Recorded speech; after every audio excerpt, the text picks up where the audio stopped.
The last time all 3 of my children were under my roof, they smiled like strangers and left like thieves. That Sunday dinner still burns in my chest, not from the marinara sauce, but from the bitterness I swallowed with every forced laugh. I raised them with love. They showed up with pens. Now, they want my house. Before I forget who they are, tell me where you're watching from. And don't forget to subscribe, because what comes next, you won't want to miss. The smell of burnt garlic clung to the curtains like regret. I stared at the small stain on the beige carpet near the dining table, the one Thomas left years ago with his muddy cleats. I never cleaned it fully. Part of me thought it was sweet then, a little piece of my son left behind. Now it just looked like dirt. I heard the front door creak open. "Hi, Mom!" 3 voices, layered with false warmth. Emily's was the highest, a chirpy trill with edges that used to soothe but now scraped. Nathan followed with a nod, his cologne arriving before he did. Musky, expensive. And Thomas, the youngest, came last, like always. Sunglasses indoors, smiling too wide. "I made your favorite," I said, forcing my voice into something hopeful. "Spaghetti and meatballs? Homemade marinara?" I looked into their eyes. None of them remembered that. None of them cared. We sat. The wooden chairs groaned beneath us, old joints echoing mine. I served them each a plate, hands trembling just a little. Maybe from the pot, maybe not. "So," Emily began, dabbing her mouth with a cloth napkin she brought herself. "We've been talking, and we think it's time we, made some plans." Nathan cleared his throat. "For the future, for your security, for your peace of mind," Thomas added, flashing that damn grin. My fork paused halfway to my mouth. "What kind of plans?" Emily reached into her purse. That purse, the red one with the gold buckle I gave her last Christmas. She didn't even remember. She slid a folder across the table. Cream-colored. Too formal. Too final. "It's just a simple transfer," she said. "We spoke to someone. If you sign the house over to us now, it'll make things easier. For you. For all of us," Nathan added, staring directly at me, eyes colder than I remembered. Thomas leaned forward, elbows on the table, unbothered. Just in case, before things get confusing. You've been forgetting things lately, haven't you?" My stomach dropped. There it was. The line, the dig, the knife behind the smile. I laughed. It cracked. "So I'm losing it now, am I?" "No one said that," Emily rushed. "But we just want to be prepared." "For when you don't remember who we are," Thomas said, grinning. He thought he was being funny. He didn't notice my hand shaking beneath the table. Silence. The room was too warm. The sauce too acidic. My throat burned. I stared at the folder, the pen resting on top like a loaded gun. "You think I'm that far gone?" I whispered. Nathan sighed. "We're trying to help. By taking my house." Emily flinched. "Mom, I buried your father in this house," I snapped. "I changed your diapers on that couch. I held you all when you had fevers, fought off monsters you imagined under your beds. This house isn't just wood and brick. It's my whole life." More silence. This time, tight and sharp. Thomas stood. "Let's not make this dramatic, okay? You've always said you didn't want to be a burden." That word. Burden. My fork dropped, hit the plate like thunder. I looked at all 3 of them. My children. My blood. And I saw strangers with keys in their pockets and dollar signs in their eyes. "I'm not signing anything," I said. Nathan stood too. "You will, eventually." Emily's eyes darted toward him. "Nathan," he cut her off. "She will. She just needs time." I didn't speak. I couldn't. My throat had closed. They left an hour later, barely touched their food, didn't even pretend to say, "Love you," at the door. The house was quiet again. Too quiet. I sank into the chair, the one with the tiny tear on the armrest, the one I used to rock them in when they couldn't sleep. I sat there for a long time, staring at the folder they left behind. The pen was still there. I picked it up. I snapped it in half. And that's when I knew. They weren't just trying to take my house. They were trying to erase me. And I wasn't going to let them. The waiting room smelled like antiseptic and old magazines. I sat in the stiff vinyl chair, my purse clutched tight in my lap like a lifeline. The clock ticked too loud. My name, Margaret Hill, was called by a young nurse who didn't look old enough to drive, let alone deliver the kind of news I was bracing for. I smiled anyway. That's what women like me do. Smile. Stay calm. Make it easier for everyone else. Inside the doctor's office, the walls were an uninspired beige, the kind that makes you feel small, like wallpaper in a forgotten motel. I focused on a framed photo of a mountain range, a poor attempt at comfort. The doctor, Dr. Keating, shuffled in with a file and eyes too soft for the words I knew were coming. He sat. He cleared his throat. "It's early signs, Margaret. Mild cognitive impairment, possibly the beginning stages of Alzheimer's." It hit like ice water, not a slap, colder than that, slower, like drowning without thrashing. I tried to speak but felt my tongue stick to the roof of my mouth. Finally, I managed.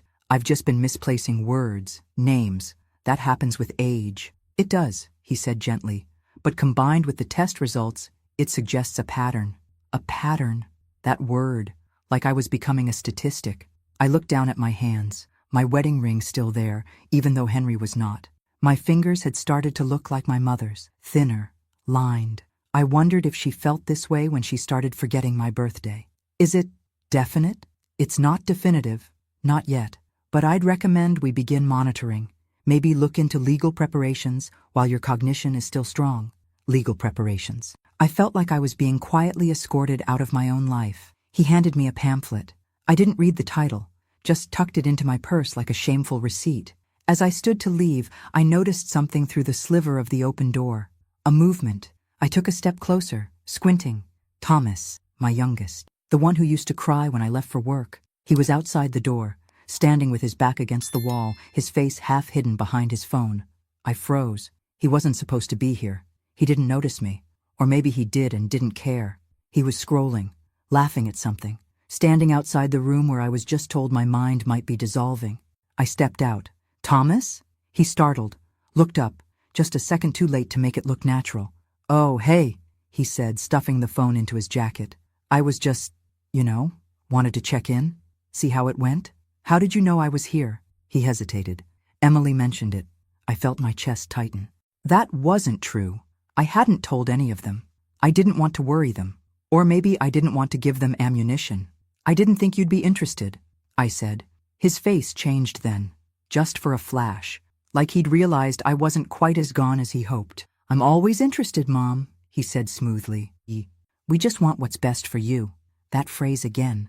I walked past him without answering, the pamphlet in my purse rustling like a whisper. When we got to the car, he offered to drive. "No," I said. He tried to insist. I said no. My voice had an edge he wasn't used to. He backed off. I got into the driver's seat and locked the doors before he could say anything else. The ride home was silent, just the humming of old tires on cracked pavement. I thought of how he used to ask me to sing along to the radio. Now he sat in the passenger seat, checking his phone, probably texting his siblings. By the time I pulled into the driveway, something had shifted inside me. They weren't circling me like worried children. They were vultures, and I realized something chilling. They weren't waiting for me to lose my mind. They were hoping I would. As he got out of the car and mumbled a goodbye, I stayed behind. I watched him walk away, tall and careless, the same boy I once held through a fever, now grown into a man I didn't recognize. I sat there gripping the steering wheel, and in that moment I knew this wasn't about care. It wasn't about love. It was about control, and they weren't going to get it, not without a fight. I found the documents by accident. I wasn't snooping. I was looking for the blue envelope, the one where I kept the last birthday card Henry gave me. I hadn't read it in a while, and that day I needed to. I needed his voice in my head again. The soft way he used to call me Mags, how he always added those ridiculous little hearts in his handwriting like a teenager. Instead, I found a folder tucked behind my file cabinet drawer, one of those old metal ones that sticks halfway open and always pinches your fingers if you're not careful. This folder was new, too new, sharp corners, no dust. When I opened it, my stomach dropped. Legal papers, property transfer forms, a copy of the deed to my house, my name, my signature. Except I didn't remember signing them. The room felt smaller, hotter. I sat down hard on the edge of the bed, papers spilling onto the quilt. I stared at the signature. It looked like mine, but not quite. The curve of the M was too neat. The tail of the G didn't loop the way I always looped it. It wasn't mine, and I knew it. They had forged my name. All three of them had access to my files, my mail. All three had watched me for months, treating me like I was already fading. And now they were erasing me, one line at a time. I grabbed the phone. My hands shook so badly I almost dropped it twice before I found Emily's name. I called. She didn't pick up. I didn't bother with Thomas. I called Nathan. He answered on the third ring. "Hey, Mom." My voice came out tighter than I meant. "What is this? The deed transfer. Who did this?" A pause. Just one heartbeat too long. "What are you talking about?" "You know exactly what I'm talking about. Look, we were trying to help. It's just a precaution. You've been forgetting things. We didn't want anything to happen legally if what? Nathan? If I become useless? If I forget your names?" "That's not what I said." "It's what you meant." He sighed. "We'll talk about it later, okay?" "No, we'll talk about it now." "Mom." I hung up. I couldn't feel my hands. Just heat. In my chest. In my face. Behind my eyes. I pressed both palms to the sides of my head. Like I could physically hold my brain together. A forged signature. A theft in slow motion. They were trying to make me disappear before I was even gone. I spent the rest of the day moving through the house like a ghost. My steps echoed. Every photograph felt like a lie. That picture of Thomas at age 7, grinning with chocolate on his face. He used to cry when I left the room. Now he was conspiring with his siblings to take what was mine. I sat down in Henry's old recliner. The leather was cracked, the armrest molded to his shape. I ran my hand along the seam. The hum of the fridge in the kitchen was the only sound in the house. And for the first time in my life, I felt afraid of my own children. I didn't sleep that night. Every creak in the house felt like betrayal. Every shadow a reminder that I wasn't safe in the place I built with my own 2 hands. At dawn, I made coffee. Black, bitter, the way Henry liked it. I went back to the file cabinet and took every legal paper I had. The mortgage, the insurance, the will from 20 years ago. I sat at the kitchen table and read each one, line by line, like a woman searching for her own name in a world that was erasing her. And I made a decision. If they wanted war, I'd give them one. But I wouldn't scream. I wouldn't beg. I wouldn't even accuse. No, I would outthink them. They forgot who raised them, and they were about to remember. The walls in this house know too much. They've absorbed years of lullabies, whispered apologies, silent screams, and now, secrets, ugly ones, the kind that rot in the corners when no one's looking. It was just after p.m. when I heard it. Voices, muffled, but familiar. The creak of the floorboards told me they were upstairs, in the guest room, the one I used to keep full of stuffed animals and faded quilts. I crept out of my room, barefoot, one hand braced on the banister. The wood was cold, the air sharp with the scent of Emily's overdone lavender perfume. My robe dragged just a little against the floor. I didn't care. They didn't know I was awake. I stopped just outside the door, the one left open just a sliver too wide. Their voices filtered through. Thomas, laughing. "We'll put it on the market before the end of summer. The realtor said the neighborhood's peaking." Emily, "We need to act fast, before she changes her mind. Or before she—" Nathan cut her off. "She's not changing her mind. She signed the damn thing. We just need to file it." Silence. Then a laugh. Low. Cold. "She doesn't even remember signing it," Nathan added. "And if she does, we'll say she's confused. Who's going to believe her over the 3 of us?" My breath caught. They were planning this. All of it. Deliberate. Coordinated. Cruel. Not confused concern. Not misguided protection. This was theft, camouflaged as love. I backed away slowly. My heel hit a loose board, and it let out a soft click. I froze. The voices stopped. I didn't breathe. Then Thomas said, too loud, "Did you hear that?" I turned, moved quickly, quietly, down the stairs, into the kitchen. The chair scraped as I pulled it out and sat, just as Emily came down with that fake sweet smile barely glued to her face. "Hey, Mom," she said. Too light. "You okay?" I looked up slowly, straight into her eyes. "Couldn't sleep," I said. Behind her, Nathan hovered on the stairs. Thomas lingered behind him like a shadow. "Something on your mind?" Emily asked, pulling the kettle from the stove. She wasn't making tea. She was buying time. I shrugged. Just thinking about the house. The pause in her hands was microscopic, but I saw it. "Oh? I've lived here for 40 years, I said, gently tapping the table. "Every crack in this floorboard has a memory in it. I don't think I could ever leave." Thomas entered now, trying too hard to sound casual. "Well, it's just a house, Mom." "No," I said quietly. It's my house. The silence was thick. Nathan shifted his weight. Emily looked down. You all forget, I added, that this place was paid off with your father's overtime, with my second job at the diner, with skipped vacations, with sacrifices you never even knew about. Emily tried to interject, but I raised a hand, surprised myself, honestly, by how steady it was. I might be forgetful, yes. I might lose words, lose names, lose moments. But what I won't lose is my instinct, and right now it's screaming at me. None of them spoke. I stood slowly. My knees cracked, my spine ached, but I met their eyes one by one. When the time comes, I said, you'll remember this conversation. Nathan's jaw tightened. Are you threatening us? I smiled. It didn't reach my eyes. No, Nathan. I'm remembering. I walked away, my feet steady against the cold tile. They had tried to hide their betrayal behind closed doors, but they forgot something vital. This is still my house, and it hears everything. The lawyer looked like he should have been on a golf course, not behind a desk. Khakis, loafers, smiled too wide, talked too fast. Nice to finally meet you, Mrs. Hill, he said, extending a hand I didn't want to shake. His office smelled like stale coffee and laminate. Cheap, efficient, no soul. Call me Margaret, I said, sinking into the stiff leather chair. My bones were tired, but not weak. He glanced at the file in front of him, then at me. I understand you're here about some confusion regarding property transfers? Something like that. He smiled again, but this time it faltered. I wasn't here for small talk. I'd also like to revisit any assets from my father's estate, I added. His name was Edward Harris, passed in, and that caught him. He blinked. That's a while back. You believe there's something unresolved? I don't believe. I know. He nodded slowly, fingers already moving across his keyboard. Give me a moment. We'll pull the file from archives. I waited.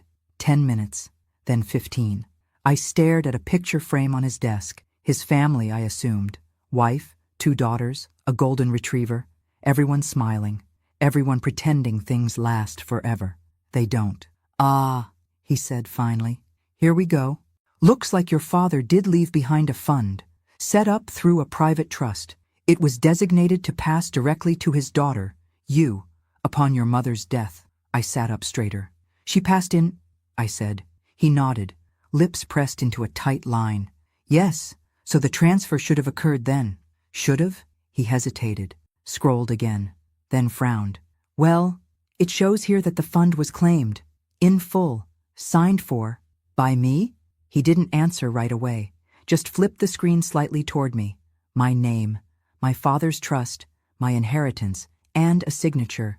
Not mine, not even close. Everything in my body went still. Who? I whispered. He scanned again. There's a notation here.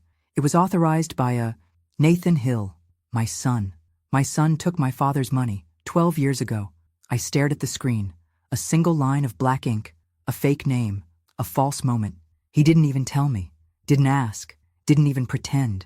I felt my throat close, like grief trying to claw its way out. Are you okay, Mrs. Hill? No, but I nodded. I walked out of that office with a copy of everything, clutched the papers to my chest like a lifeline. My car felt foreign when I sat inside, the air stale, the steering wheel rough beneath my palms. 12 years. He'd been sitting on this secret for 12 years, watching me struggle to fix the roof, watching me clip grocery coupons, watching me sell my jewelry when Henry got sick, and he said nothing. That night, I sat in the living room, lights off, house silent. I thought about my father, about how proud he was the day I bought this house with Henry, how he said, "You're doing better than we ever did, Mags." I thought about how I never asked him for anything, and still, he tried to leave me something, a gesture of love, tucked away for when I'd need it most. Nathan stole that love from me, and didn't even flinch. I sat with the anger, let it fill me. Let it settle. Then I opened a new file on my desk, labeled it Contingency, because this wasn't about grief anymore. It was war, and I had just found my opening move. I didn't cry, not after the lawyer's office, not after reading the forged documents under the flickering kitchen light, not after discovering that my own son had stolen the last thing my father ever gave me. Tears felt like a luxury, one I couldn't afford anymore. Instead, I began my day at a.m., same as always. Toasted 1 slice of rye bread, black coffee, no sugar. I sat by the window as I always did, listening to the world breathe before it remembered to rush, but something had shifted. Me. That morning, I picked up the phone, not to call my children, but to call someone else. I found his card inside a kitchen drawer, half buried under expired coupons and broken rubber bands.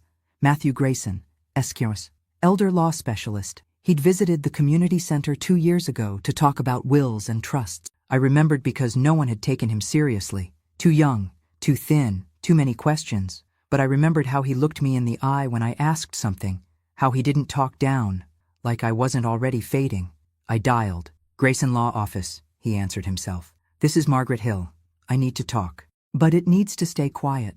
I met him that afternoon in his cramped office above a bookstore, sandwiched between a failing dance studio and a nail salon that always smelled like acetone and oranges. He didn't ask questions right away. He poured tea, listened, let me talk. I told him everything. My diagnosis, the forged deed, the fake signature on my father's trust, the casual cruelty of children who had grown up thinking love was something to trade for real estate. When I finished, he didn't speak for a long time. Then he said, I believe you. And something inside me, some quiet, trembling part, exhaled. Over the next few weeks, I worked with Matthew in secret. We created a new will, transferred assets, re-established power of attorney with ironclad protections, and most importantly, we stripped away every inch of access my children thought they had. One by one, I changed the locks, literal and legal. I learned to speak the language of trust, irrevocable clauses, grantor rights. I asked questions, took notes, understood every single line of what was mine. At home, I said nothing. When Emily dropped by unannounced with a casserole and too much perfume, I smiled and asked about her kids. When Nathan sent a generic text, how's everything going? Mom? I replied with a thumbs-up emoji. And when Thomas asked if I needed help with the bills, I thanked him sweetly and told him I had it all under control. They thought they'd won already, that I was too slow, too fragile, too lost. Let them think it. Let them believe they were dealing with the same woman who ironed their graduation gowns and stayed up all night baking birthday cakes with boxed mix and tired eyes. They didn't know me now. Not this version. This version watched, waited, planned. One night, I sat by the fireplace with a thick binder in my lap. My new will, a quiet weapon. Every page felt like a brick in a fortress no one would breach again. Matthew had even drawn up a letter to accompany the final version. I read it out loud to myself. To my children, you taught me what forgetting feels like. I hope you never forget this. The last thing I did that night was write 3 dates on the back of an old receipt. Each one marked a step, a decision, a silence. They thought I was breaking, but I was building. And soon, they'd see exactly what I'd built, when it was too late to stop it. I sat alone in the garage that night, cross-legged on a crate, the old heater humming softly behind me. Boxes were stacked to the ceiling, memories packed away in cardboard, labeled in Henry's handwriting, X-Mass, Emily's art, mags, old work files. Dust floated in the slant of the overhead light like time suspended mid-air. I pulled down the heaviest box. Mags, old work files. Inside, my life before I was just mom. Old business cards, worn notebooks, laminated name tags from the law office I worked at before the kids were born. Back when I had a corner desk and a window and an inbox with my name typed neatly on the label. I had forgotten how much I had given up, not lost, given, willingly, for them. The garage door groaned as wind pushed against it. A branch scratched the siding. I didn't flinch. I kept reading. Letters I wrote to Henry when he was stationed overseas. A rejection letter from Columbia Law. I had kept it like a scar. A silent reminder. And buried under a folder of tax returns was a small photo, one I hadn't seen in years. Emily in her first dance recital, Nathan with a baseball trophy too big for his little arms, Thomas asleep on my chest, sticky with ice cream. I stared at it for a long time. Then I stood and walked into the kitchen, laid it gently on the table. Next to it, I placed my last heating bill, because it was me who paid that, not them. It was me who worked doubles when Henry got laid off It was me who pawned her engagement ring to pay for Nathan's braces. It was me who skipped every vacation for a decade so Emily could go to art school in New York and never once came home for Thanksgiving after. It was me who let Thomas move back in for just a few months after college, and he stayed 2 years without paying rent. I remembered every sacrifice, and not once did they say thank you. When Henry got sick, I didn't ask them for help, not because I didn't need it, but because they were already too busy, too distant, too comfortable letting me carry the weight alone. I cooked, bathed, and held him through every coughing fit, every fall. Every day he forgot his own name, but remembered mine with trembling lips. And after he died, they didn't even stay through the full week. Nathan had a conference. Emily had a gallery opening. Thomas didn't even show. They only remembered me when a lawyer called. Now they hovered like flies around a wound, waiting for me to rot. But I wasn't done. Not yet. I went upstairs, opened my closet, pulled out the brown leather journal I had kept hidden since. Inside were records, receipts, journals of every loan I gave them, every unpaid promise, every missed visit, each one dated and detailed. I wasn't keeping score back then, but now I needed the full picture, because when people rewrite your story, the only way to survive is to make sure your truth is louder than their fiction. I flipped to a blank page and wrote, "They think I forgot. I remember everything." The pen shook, but not from weakness, from rage, from clarity, from a fire I thought had died with Henry, but had only gone quiet for a time. The next morning, I got dressed in my Sunday best. Pearls, hair curled, lipstick like armor. I wasn't going to church, I was going to war, and this time, I wouldn't be the one kneeling. The courthouse smelled like dust and bureaucracy, ink, old wood, and quiet resentment. I sat across from Matthew Grayson in a narrow hallway with flickering lights and water stains on the ceiling tiles. He slid a thick folder across the bench toward me. "This," he said softly, "is everything. New will, trust established, durable power of attorney, living directive. You're protected." I ran my fingers over the folder. Smooth, heavy, final. I swallowed hard. "Will they know?" "Eventually," he said. "But not today." "Good. Today wasn't for them." Matthew stood and straightened his tie. "You ready to file?" I looked up at him, then nodded. I was ready the moment they tried to erase me. Back home, I pulled into the driveway and just sat in the car for a while. The house looked the same, but I didn't. There was something sharper in my reflection in the rearview mirror, a squareness to my jaw, an unfamiliar stillness in my eyes, not soft, not sad, just resolved. Inside, I made tea, chamomile. I added honey, not for sweetness, but for steadiness. The house was quiet, a rare moment of calm, but I wasn't naive enough to think it would last. The phone rang just after noon. Thomas. I let it ring once, twice, then answered. "Hi, Mom." Cheerful, too cheerful. "What do you need, Thomas?" A pause. He laughed. "What makes you think I need something?" "Because you always do." "I was just checking in. Wanted to see how you were feeling." "Fine," I said. "Busy." "Oh, yeah? With what?" He didn't mean it. It wasn't curiosity. It was surveillance. "I've been learning," I said, "about trusts and estate law and how easy it is for someone to commit fraud." Silence. Then, "Is this about the papers?" "Mom, no," I said, voice flat. "This is about me and the fact that you forgot I was still here." He was quiet. Then, "We were just worried." "You weren't worried. You were waiting." I ended the call. The next day, I met Matthew again, this time in his office where we finalized everything. He double-checked the filings, confirmed the security of the trust, every asset now locked down, redirected, and irreversible. My house? No longer in my children's reach. The bank accounts? Protected by layered authorizations they'd never break. My legacy? Now written in stone. On the walk back to my car, I passed a bookstore and stopped in front of the display window. A memoir sat on the shelf. The Silent Women Speak Loudest. I almost laughed. Back home, I stood in the living room and looked around. At the photos, the couch where Thomas used to nap, the fireplace where Emily would hang stockings, the kitchen where Nathan spilled orange juice and cried over college rejection letters.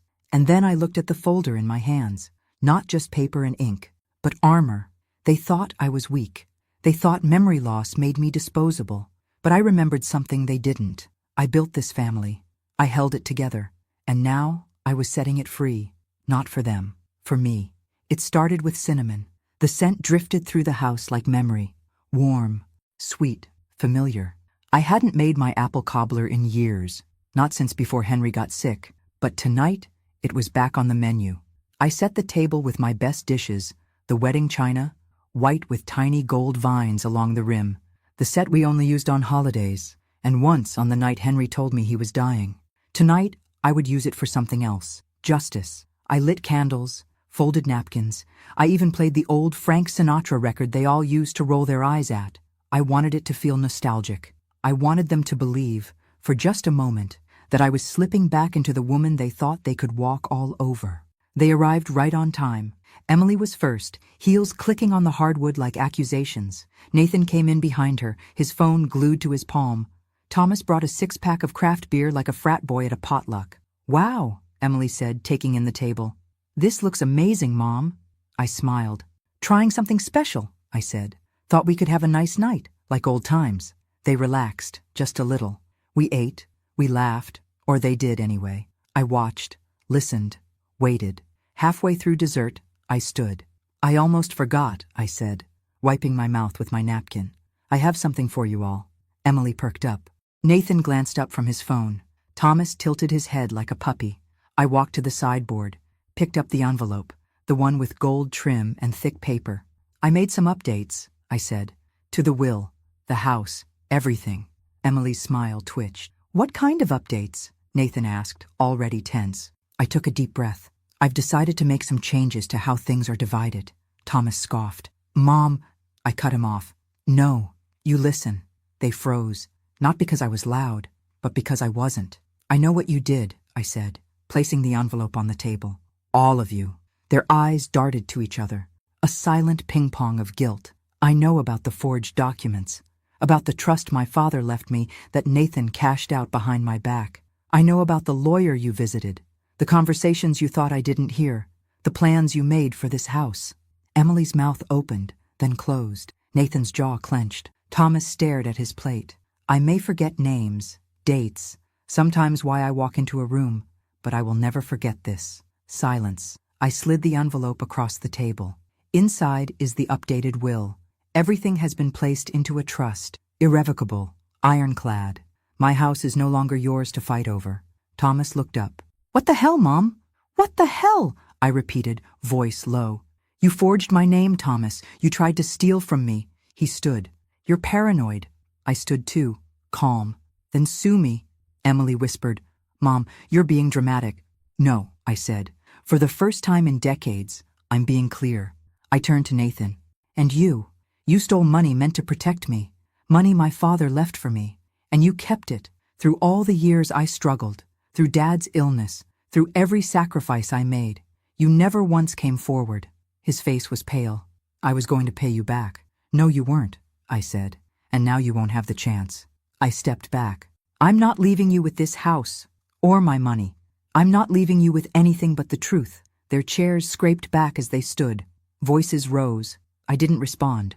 I walked to the kitchen and poured myself a glass of water, let their noise fade behind me.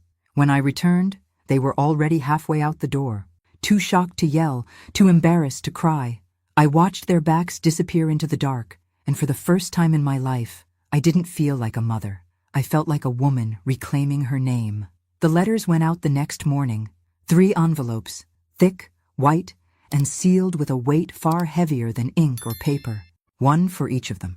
No ceremony, no warning, no dramatics. I didn't text them, didn't call. They'd done enough talking. Inside each letter was a personal message, handwritten, deliberate, final. Not just a statement of truth, but a reckoning. To Emily, I wrote, "You always spoke of art, beauty, legacy, but when it came to mine, you saw only opportunity. You used my fading memory as a ladder. You stepped on my dignity with designer heels. This house will not be your gallery." To Nathan, I wrote, "You were always the leader, the decision maker, but you made choices for me, not with me. You stole from me before I even knew I was missing something. The trust my father built for me, you spent it on yourself. I hope it bought you everything you thought I didn't need." To Thomas, I wrote, "You used to cry when I left the room. Now you laugh when you leave with pieces of me. You thought being the youngest gave you license to take without giving back. But the boy I held in my arms is gone. I don't recognize this man, and I don't owe him a damn thing. I signed each letter not with Love Mom, but with my full name, Margaret Hill. Not just a mother, a woman, a witness, and now a wall you will never climb again. Then I made one final stop. It was a small office, near the edge of town. Brick building, faded blue awning, St. Eliza's Shelter for Women. They knew who I was when I walked in. "We weren't sure you'd come in person," the director said softly. Her name was June. Wore glasses, no makeup, hands calloused from work. Not luxury. "I wanted to," I said. She gestured for me to sit. "You've done something extraordinary, Mrs. Hill." I shook my head. "No, I'm just correcting a mistake I almost made." They had already started the process. Legal documents filed, property transfer initiated.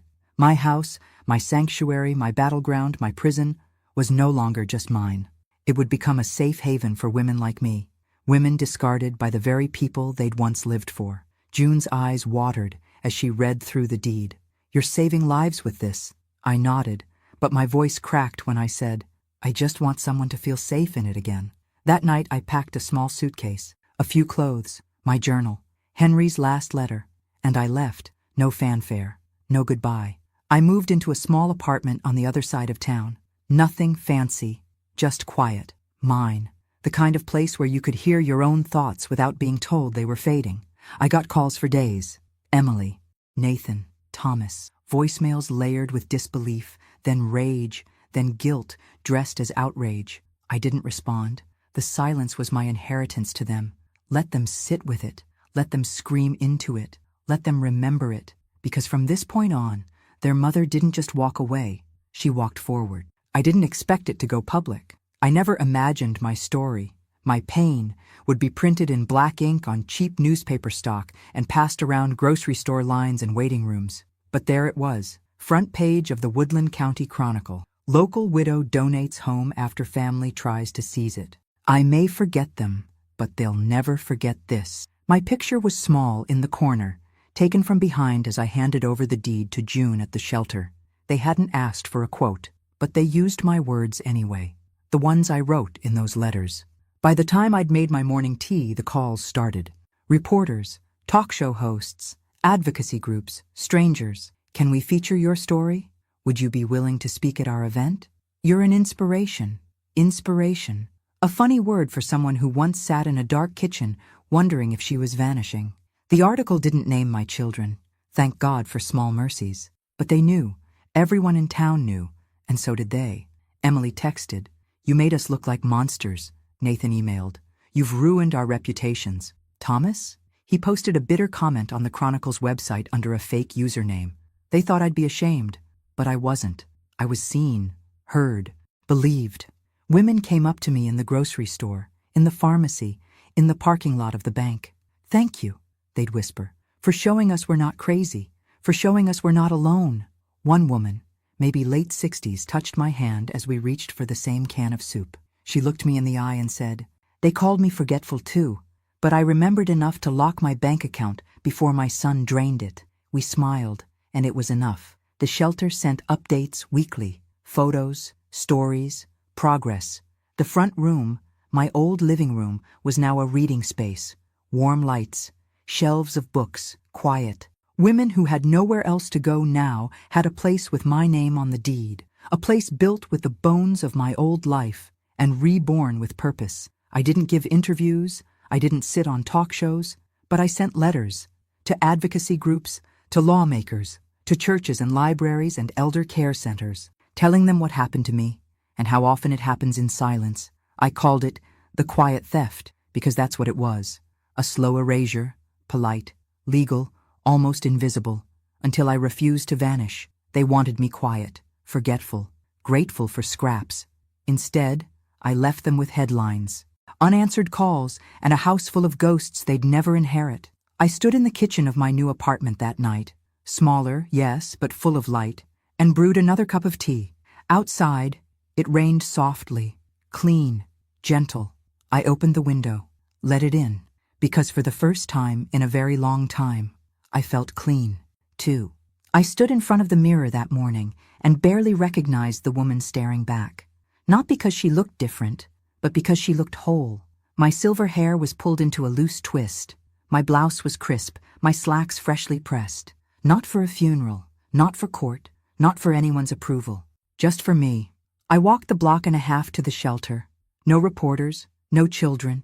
Just the gentle buzz of the town moving around me, dogs barking, a lawnmower humming in the distance, someone playing jazz from a porch 2 streets over.